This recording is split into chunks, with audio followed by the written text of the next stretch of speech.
We require that all our vendors report their sales at the end of market day, whether they're in the base fee category or the percentage category. We have a daily sales form that asks them to also split out those total sales into produce, eggs, dairy, meat, nursery. We track actual types of products and the percentage that represents at our markets too. So at the end of every market day, they're given a form that has a carbon duplicate. They fill it out, they pay their fees to us that day at the end of the market day. They keep their own yellow receipt copy of what they've paid.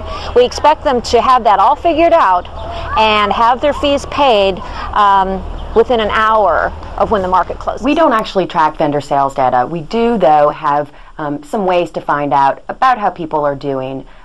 Certainly after market, we'll make rounds. We'll look at people's tables, see how much is left on them, talk to them about how they did.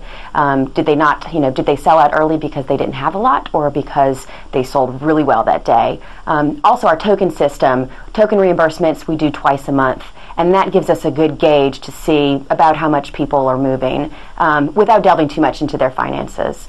So what we do is use SEED. It's a tool that we've developed to measure a market's economic impact on a community. Sticky economy evaluation device built on the belief that dollars spent locally tend to stick around a lot longer. So this is something that we do with customer intercept surveys. We'll place these surveyors at the entrances of our market, and they'll ask a short list of questions. How much did they spend at the market that day? How much did they spend at neighboring businesses?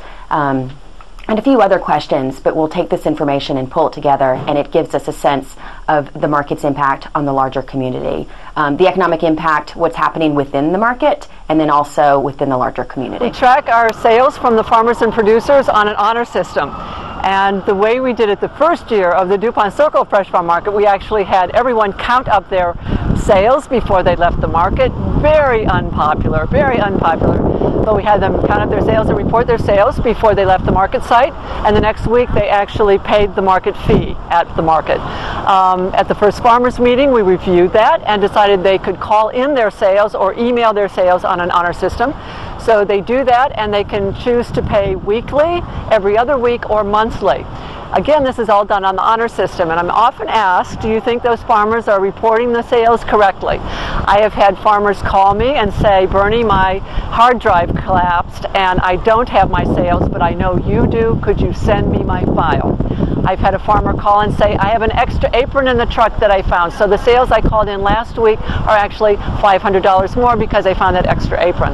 I've had people at the end of the tax year filing their taxes. They come to our annual meeting and say, Bernie, when I filed my taxes, I realized I actually earned a little bit more on one market day than I paid you. So here's $70 for that check. Do we have some cheating on the edges?